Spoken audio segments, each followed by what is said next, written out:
Have you ever taken a photo that looked really bad, even though the moment was good? That's not bad luck. That's just exposure. Exposure is simply how much light the camera lets in. And to control exposure, you only have to understand three things. Together, they form something called the exposure triangle. Let's start with aperture. This is the opening inside your lens. A wide aperture lets in more light and gives you that blurry background. It's often used in portrait photography. A narrow aperture lets in less light, but keeps more of the scene sharp. It's often used in landscape photography.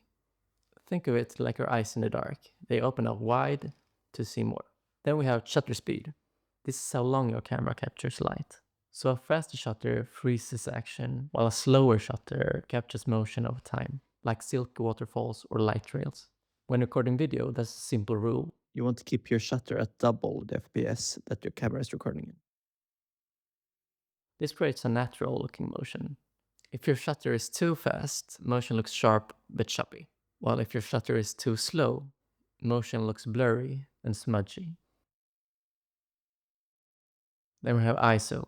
ISO controls how sensitive your camera are to light. With a lower ISO, you get a cleaner image, but you need more light. Higher ISO, brighter image, but it may compromise your image quality. It's usually best to keep your ISO as low as possible, since when it gets too high, it starts to introduce digital noise. Here's the secret. You don't use just one of these, you balance all three. If you increase light with one setting, you often have to reduce it with another to keep a balanced exposure.